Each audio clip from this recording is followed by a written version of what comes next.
नमस्कार दोस्तों, आप सभी का स्वागत है इन्फिनिटी मैथ और रीजनिंग क्लासेस में। मैं दिलीप ग्रासिया। आज हम लोग देखने वाले हैं रीट लेवल 1 के मैथ स्पेशल बैच में। ये 53वीं क्लास होगी और हम लोग आयतन के बारे में पिछली क्लास में हमने देखा था, तो वहीं से हम लोग आगे कंटिन्यू करेंगे आज।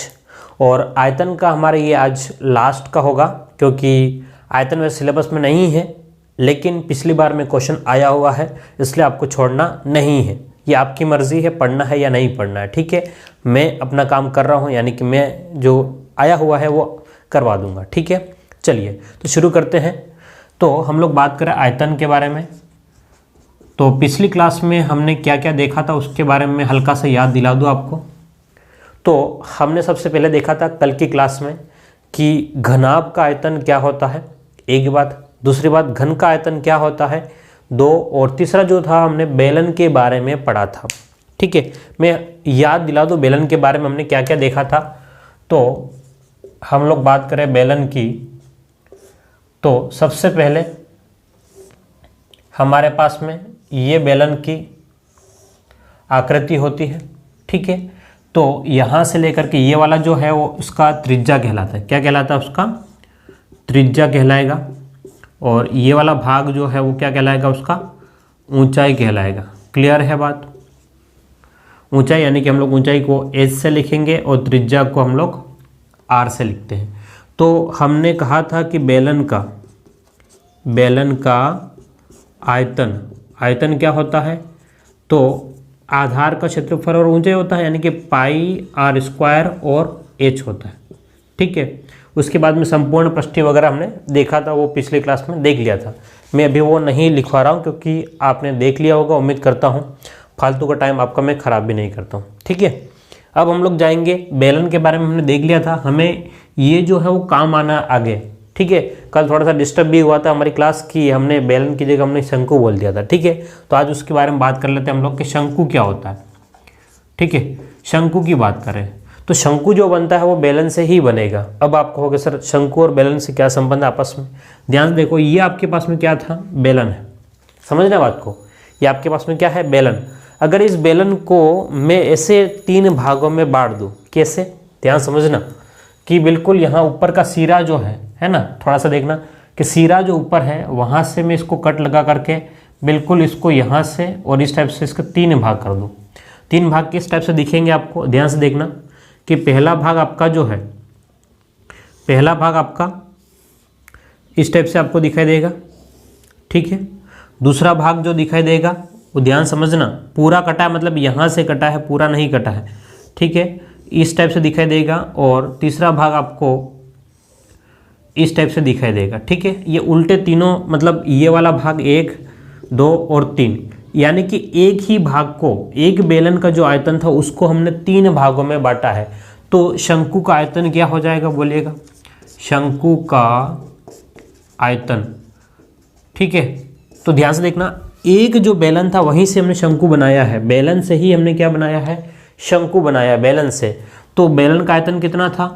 पाई r स्क्वायर h, ठीक है। अब हमने क्या किया था कि भाई उस बेलन के कितने भाग किए? 1, 2, 3 भाग। कितने भाग किए थे? 3 भाग किए थे, और 3 में से 1 भाग है वो एक शंकु ले लिया। तो ये आपके पास में शंकु का आयतन हो गया। ध्यान से देखिएगा, बेलन का जो आयतन है उसमें अगर 3 का भाग देंगे तो आपका शंकु आ जाएगा। तो बेलन के आयतन में और शंकु के आयतन में क्या संबंध हो गया? ध्यान से देखना कि अगर आपको अनुपात निकालना पड़े बेलन का आयतन और शंकु का आयतन, तो आप लोग क्या कह सकते हो कि भाई शंकु का जो आयतन है वो बेलन के आयतन से 3 गुना कम होगा। यानी कि शंकु का आयतन जो है और बेलन के आयतन के बीच में संबंध ये कह सकते हैं कि शंकु का 3 गुना कौन? तो बेलन। शंकु का 3 गुना। शंकु कैसा? यानी कि ये वाली जो आकृति आपके पास में, यही आपके पास में क्या है? शंकु, ठीक है। ये जो है आपके पास में क्या है? शंकु। ये जो है वो उसकी क्या कहलाएगी? ऊंचाई कहलाएगी। क्या कहलाएगा? ऊंचाई। और ये जो है आपको हम लोग L से लिखते हैं, इसको कहते हैं तिर्यक ऊंचाई या तिरछी ऊंचाई, ठीक है। तिर्यक ऊंचाई, ठीक है। ये आगे आपके पास में शंकु है, इसका 3 गुना बेलन होगा। शंकु का 3 गुना कौन? तो बेलन। बेलन का 1/3 कौन? तो शंकु। ठीक है, अब हम लोग बात करें कि इसके वक्र पृष्ठ का क्षेत्रफल क्या हो जाएगा। शंकु का जो टोपी जो मुड़ा हुआ है ना भाग, शंकु का जो मुड़ा हुआ भाग है, तो हम लोग कहें कि शंकु का वक्र पृष्ठ, शंकु का वक्र पृष्ठ तो क्या हो जाएगा, ध्यान से देखना, पाई आर एल। याद रखें हमेशा, शंकु का वक्र पृष्ठ क्या हो जाएगा, पाई आर एल। एल का मतलब क्या है, तिरछी ऊंचाई है। ठीक है, और ये एल जो निकलेगा वो पाइथागोरस प्रमेय से निकलेगा। और एल कैसे निकलेगा, तो आर का स्क्वायर प्लस में, ये देखो आधार का स्क्वायर और लंब का स्क्वायर, आर का स्क्वायर प्लस में एच स्क्वायर का वर्गमूल जब आप करोगे। ठीक है, हो सकता है थोड़ा सा ऊपर से जाए, लेकिन याद कर लेना, एल जो निकलेगा आर स्क्वायर और एच स्क्वायर के वर्गमूल से निकलेगा, तो वो यहाँ रखोगे तो वक्र पृष्ठ आ जाएगा। उसके बाद में अगली बात करें, शंकु का संपूर्ण पृष्ठीय क्षेत्रफल। शंकु का संपूर्ण पृष्ठीय क्षेत्रफल, तो ध्यान से देखना, संपूर्ण पृष्ठीय क्षेत्रफल का मतलब क्या हुआ, एक तो वृत्त भी है और एक मुड़ा हुआ भाग भी, एक वृत्त भी एक मुड़ा हुआ भाग। तो वृत्त का क्षेत्रफल क्या, तो पाई आर स्क्वायर, और मुड़े हुए भाग का क्या है, पाई आर एल। कॉमन क्या आ गया, पाई आर कॉमन आ गया, पाई आर यहाँ पर भी, पाई आर यहाँ पर भी, तो आर प्लस एल आपके पास में फॉर्मूला बन जाएगा। ठीक है, ये पूरा फॉर्मूला शंकु का संपूर्ण पृष्ठीय क्षेत्रफल। ठीक है, बेसिक फॉर्मूला देख लो और उसके बाद हम लोग क्वेश्चन देखने वाले हैं। तो ये आपके पास में शंकु का आ गया, शंकु का आयतन तो 1/3 पाई आर स्क्वायर एच कहोगे। ठीक है, शंकु का वक्र पृष्ठ तो पाई आर एल, एल कैसे निकलेगा, त्रिज्या का स्क्वायर और ऊंचाई का स्क्वायर का वर्गमूल निकालोगे तो एल निकलेगा। क्लियर है बात। अगली बात करें, शंकु का संपूर्ण पृष्ठीय क्षेत्रफल तो pi r into r plus l कर लेना। क्लियर है, तो आप लोग इसका स्क्रीनशॉट ले लें या इसको उतार लें, आपकी मर्जी है।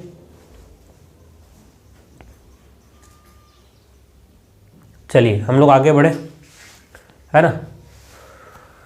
तो अब आपके पास में शंकु बेलन के बाद में आता है गोला।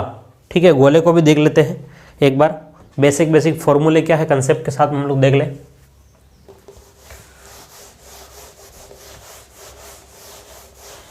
अगला हेडिंग लिखिए, गोला।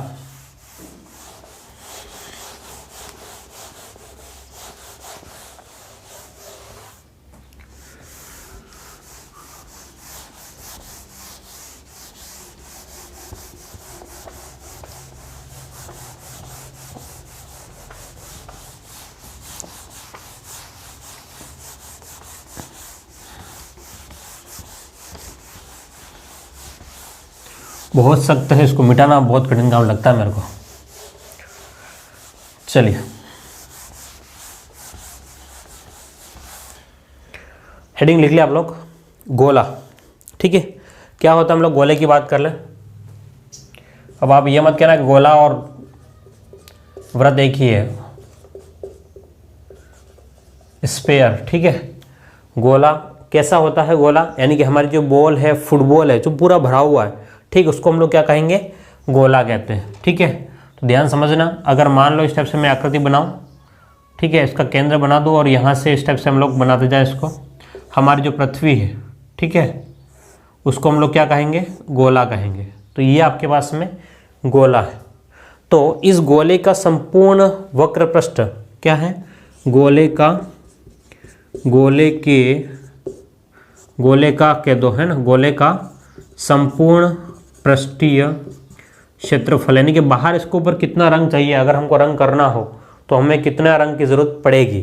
तो आप लोग इसको कह सकते हो, क्या कह सकते हो, पाई आर स्क्वायर में आप इसका 4 का गुणा कर ले। वृत्त का जो क्षेत्रफल होता है ना, उसका 4 गुना ही गोला होता है। वृत्त का क्षेत्रफल का 4 गुना कौन, तो गोला। ठीक है, अब अगर आप लोग डायरेक्ट अनुपात पूछा जाए, अगर मान लो वैसे पूछा नहीं है, लेकिन अगर पूछता है कि वृत्त के क्षेत्रफल और गोले के क्षेत्रफल में क्या समानता है या क्या संबंध है, ठीक है, तो वृत्त का जो क्षेत्रफल है वो गोले से 4 गुना कम होगा, या फिर हम लोग कह सकते हैं कि वृत्त का जो गोले का क्षेत्रफल है वो वृत्त से 4 गुना होगा, है ना, गोला और वृत्त। तो ये जो है वो ज़्यादा होता है किसकी तुलना में, वृत्त की तुलना में। ठीक है, मतलब अगर मान लो वृत्त का क्षेत्रफल अगर 1 है तो गोले का कितना होगा, 4। अगर इसका 2 है तो इसका 4 गुना, तो कितना हो जाएगा, 8। ठीक है, 4 का गुणा होगा हमेशा। इसके बाद में गोले का आयतन,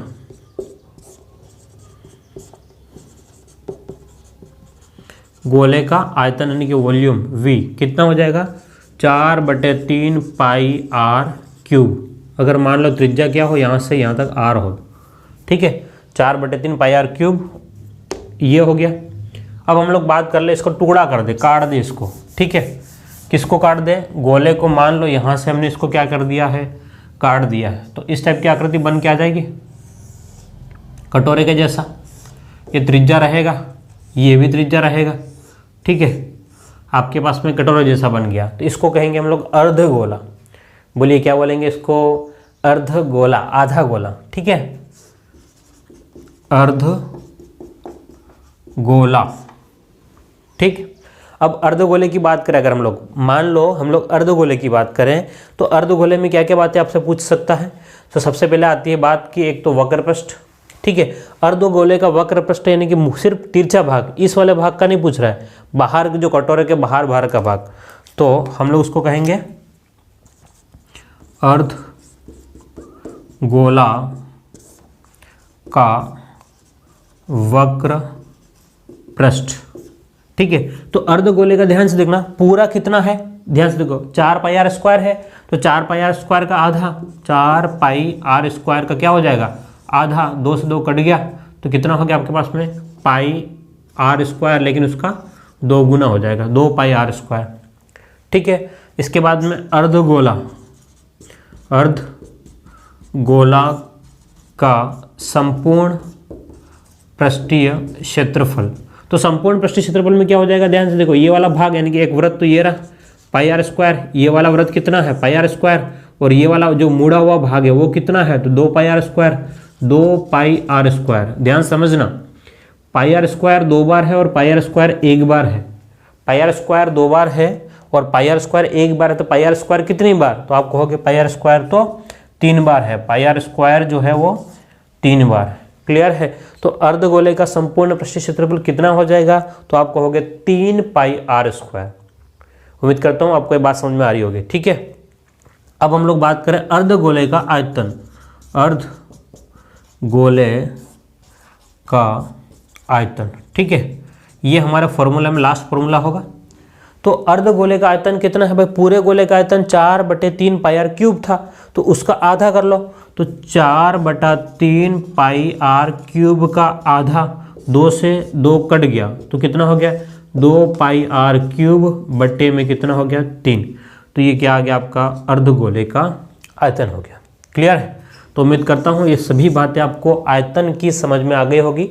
ये था थ्योरी, ठीक है। मतलब जो जो फॉर्मूले हमारे पास में आयतन में काम में आ रहे हैं, कौन सा, घन घनाभ, ठीक है, बेलन, शंकु और गोला, ये मेन आकृति होती है। अब इसका कुछ और पोर्शन भी होता है आगे, लेकिन आपको वहाँ तक जाने की ज़रूरत नहीं है, क्योंकि आपका उतना तो नहीं, उस लेवल का नहीं आएगा, लेकिन इतना पूछ सकता है। वैसे आया अभी तक नहीं है, लेकिन हम लोग हल्के में नहीं ले सकते, क्योंकि कंपटीशन धीरे धीरे बढ़ रहा है, तो हो सकता है पूछ ले, ठीक है। आप लोग इसका स्क्रीनशॉट ले लें, इसको लिख लें, ठीक है, फिर हम लोग आगे बढ़े।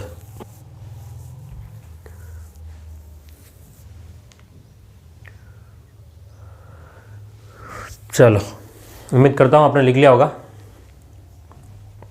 हटाते हैं इसको। अब क्वेश्चंस पे जाते हैं।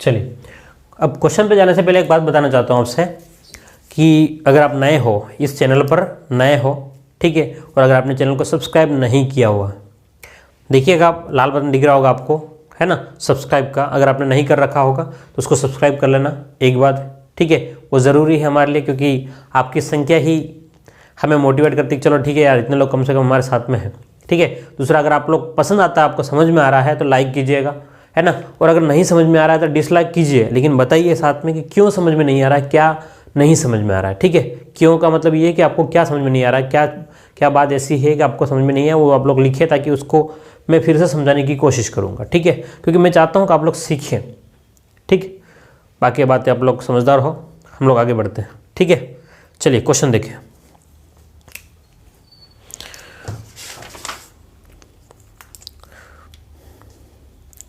चलिएगा, हम लोग क्वेश्चन देख रहे हैं। आप लोग किसी भी बुक का यूज़ कर सकते हो वैसे क्वेश्चन के लिए। क्वेश्चन मैं लिख देता हूँ बोर्ड पे। एक डिब्बे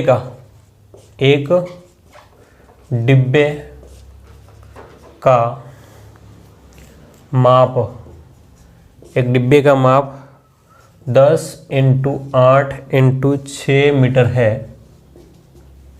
ठीक है, इसके संपूर्ण पृष्ठ पर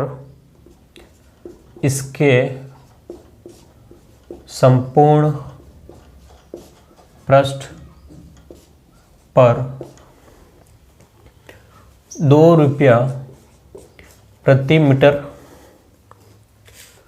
की दर से रंग करवाने का खर्च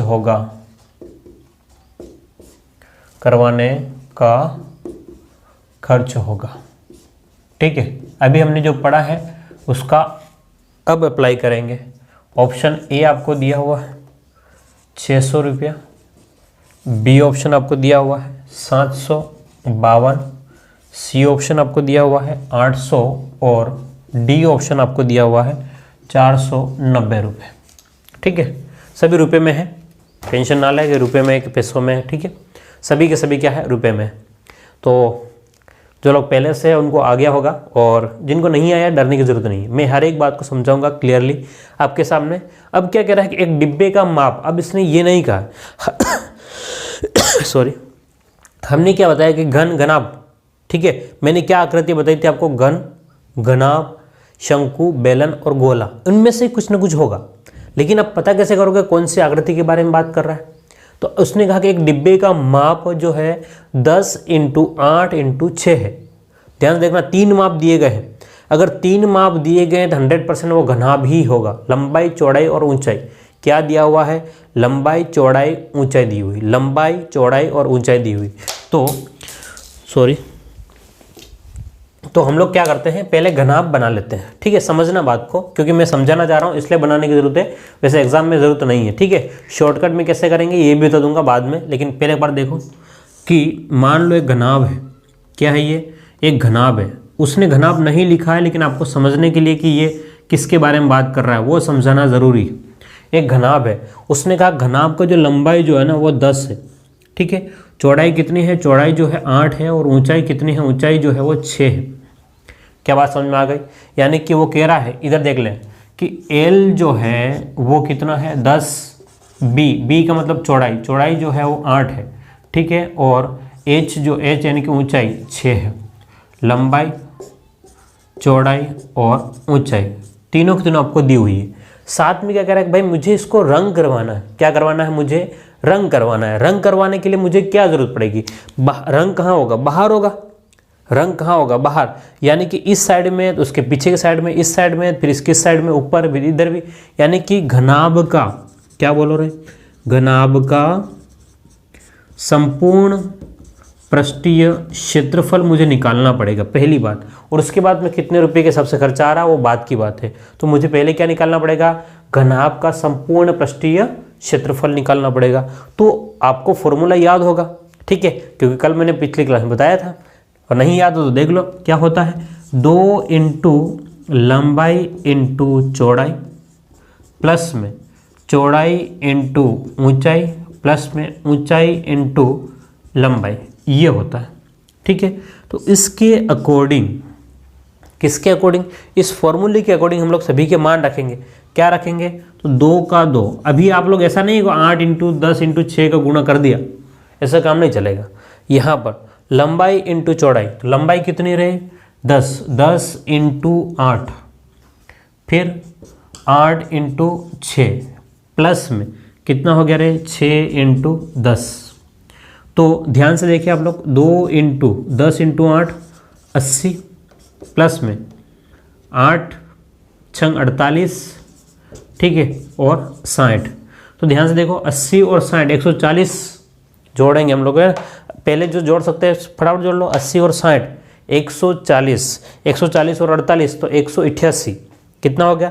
188 का 2 गुना, 2 इंटू 188, 2 इंटू 188 तो गुणा करेंगे तो 8 दूनी 16, हासिल 1, 8 17, ठीक है, 16 और 17 हो गए, 17 और 2 और 3 376, ठीक है। ये 376 जो है वो पूरे का क्षेत्रफल आया है, लेकिन वो कह रहा है कि भाई खर्चा जो है वो 2 रुपये मीटर स्क्वायर के है, 2 रुपये जो है वो 1 मीटर स्क्वायर का खर्चा है। तो 2 इंटू कितना हो गया? 376 का गुणा करेंगे, 2 इंटू 376, 12, 15 का 5 से लेकर 752 रुपये आ रहा। कौन सा ऑप्शन आपके? बी सही है, ठीक है। लेकिन एग्जाम में क्या इतना कर पाओगे क्या आप लोग? एग्जाम में अगर इतना किया तो फिर आपका क्वेश्चन रह जाएगा। एग्जाम में अगर इतना किया तो क्वेश्चन तो रह जाना है, ठीक है। तो और क्या तरीका हो सकता है वो देखिए ध्यान से, देखो ध्यान से कि जब भी इसका माप दे दे और क्या कह रहा है कि संपूर्ण पृष्ठ की बात करेगा तो आपको क्या करना है? एक्चुअल में गुणा करना है। गुणा कैसे करोगे? ध्यान से देखना इधर, आपके पास में सीधा क्वेश्चन से ही करोगे। 10 इंटू 8 80, ध्यान से देखिएगा, 10 इंटू 8 तो आप लोग इसको लिखे, क्या लिखे? 10 इंटू 8 80, प्लस में 8 इंटू 6 48, प्लस में 6 इंटू 10 तो 60। इन सबको जोड़ा तो 188, कितना आ गया? 188 क्षेत्रफल आ गया।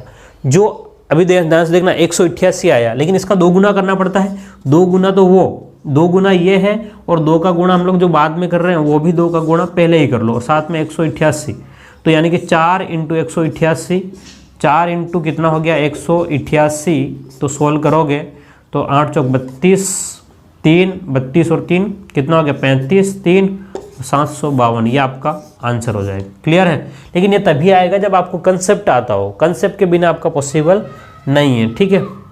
तो उम्मीद करता हूँ ये समझ में आ गया होगा, के बारे में बात करी थी। और आयतन का एक क्वेश्चन हमने देखा भी था कि जिसकी लंबाई चौड़ाई और ऊंचाई दी हुई थी, ठीक है। लंबाई चौड़ाई और ऊंचाई 10, 8 और 6 दे रखी थी, और उसका आयतन हमने निकाला था, आयतन नहीं उसका पृष्ठीय क्षेत्रफल निकाला था, और उसके बाद में हमने उसका रंग करवाने का खर्चा निकाला था, ठीक है। उसी टाइप के क्वेश्चन अब भी आएंगे आपके, और वो देखते हैं हम लोग आगे। तो हमारा क्वेश्चन 1 हो गया था, क्वेश्चन नंबर 2 से हम लोग स्टार्ट कर रहे हैं आज से, ठीक है। तो ध्यान से देखिए क्वेश्चन किस प्रकार से है, समझना क्वेश्चन को थोड़ा सा। 10 मीटर इंटू 5 मीटर विमा वाले कमरे में रखी जा सकने वाली सबसे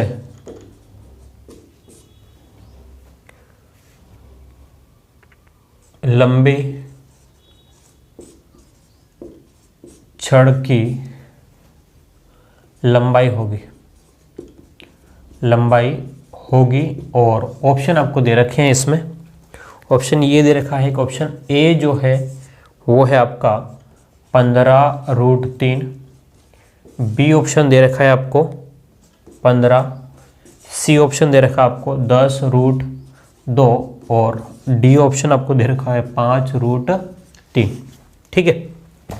समझना बात को, यहाँ क्या दिया हुआ है। अब क्वेश्चन को, पैटर्न को समझना, क्वेश्चन क्या कहना चाह रहा है, क्या पूछना चाह रहा है, ठीक है। ज़रूरी ये है क्वेश्चन समझ में आए, ठीक है। अब ये मत सोचना कि मैं क्वेश्चन लिख रहा हूँ तो हम नहीं लिखें, ठीक है। अगर आपने क्वेश्चन नहीं समझा तो आपका आंसर को कोई मतलब ही नहीं, क्योंकि जैसे ही क्वेश्चन की लैंग्वेज बदलेगी ना, आप लोग वहाँ क्वेश्चन नहीं कर पाओगे। तो मेरा मेन टारगेट यही है कि आपको क्वेश्चन समझ में आए, इसलिए ही मैं क्वेश्चन लिख रहा हूँ, नहीं तो मैं बोल देता या पहले लिख करके रखता, लेकिन टाइम लगता है उसमें, ठीक है। समझाने के लिए मज़ा आता है इसमें, और आपको भी समझने में मज़ा आएगा, ठीक है। बिना क्वेश्चन के आप भी नहीं समझ पाओगे फिर। तो ध्यान से देखना कि क्या कह रहा है कि 10 मीटर और 5 मीटर विमा वाले, एक नया शब्द मिला आपको कि विमा वाले। अब इसका क्या मतलब है विमा का, ठीक है। विमा का मतलब होता है डायमेंशन, ठीक है।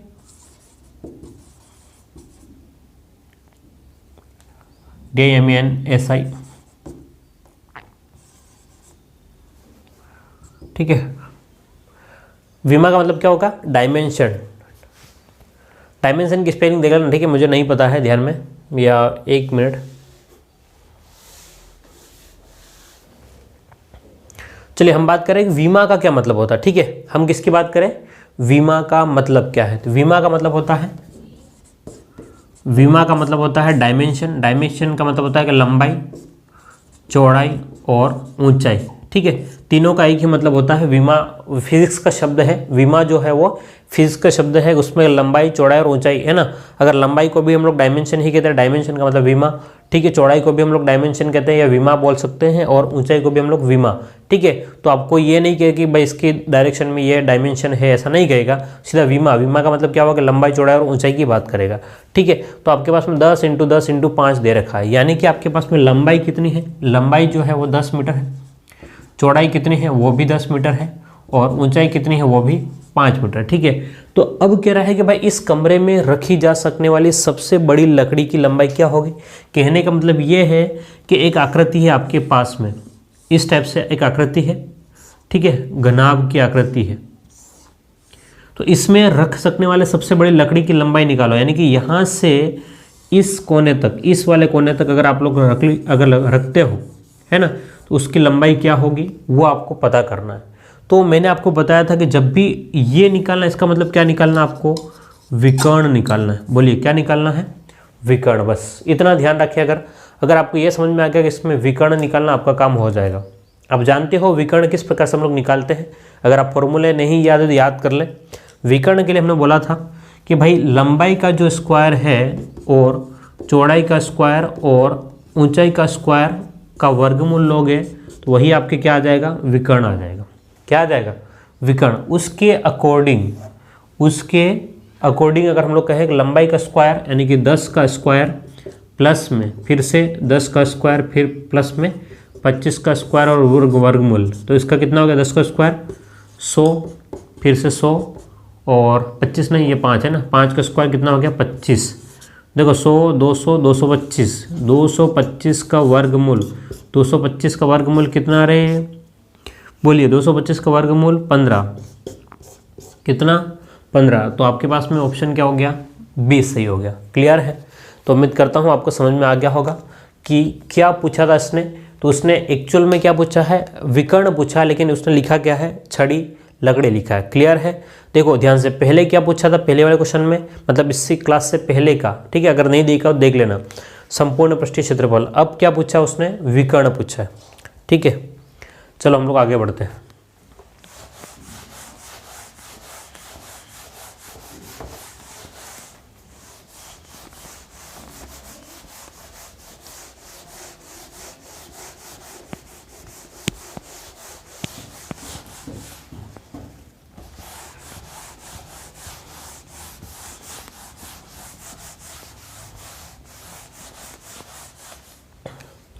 पता नहीं कितना सूख जाता है इतनी सी देर में, साफ ही नहीं होता है। ठीक है, बोर्ड की क्वालिटी खराब है और कुछ नहीं। अब कर भी क्या सकते हैं, आ गया तो भुगतना पड़ेगा। चलिए आगे बढ़े हम लोग, कोई बात नहीं ना, पढ़ाई रुकनी नहीं चाहिए। अगले क्वेश्चन की बात करें। अगला क्वेश्चन क्या दे रखा है, देखो ध्यान से।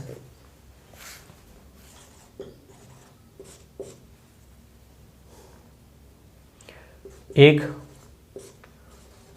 घनाकार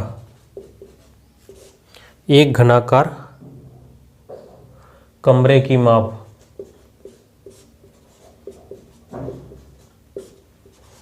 20 मीटर है।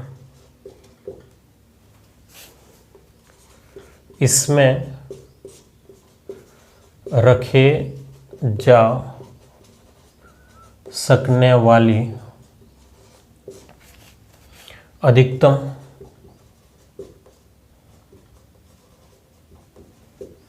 लंबाई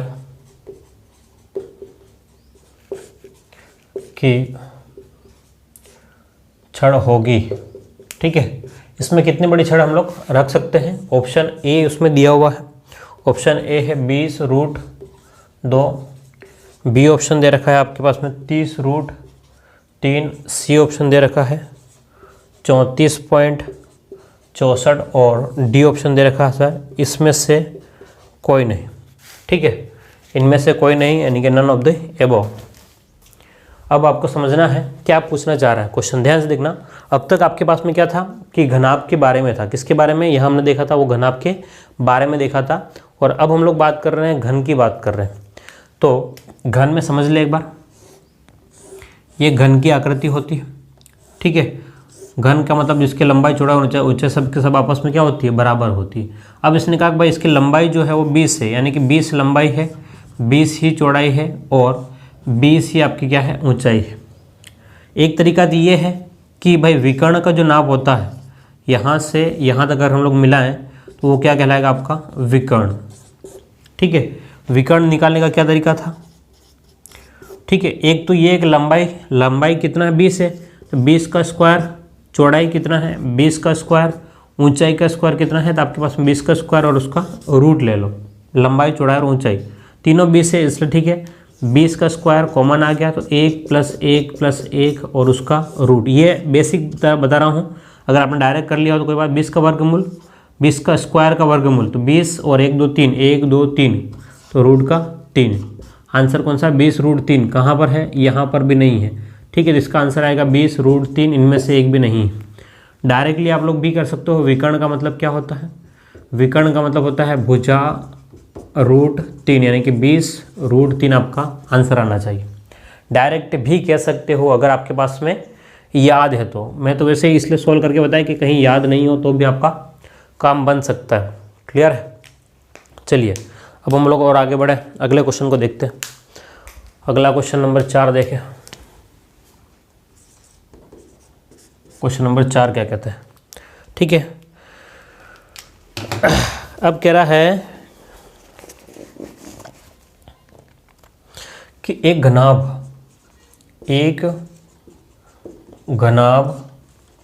का माप, एक घनाभ का माप 20 meter into 10 meter into 8 meter है। इसमें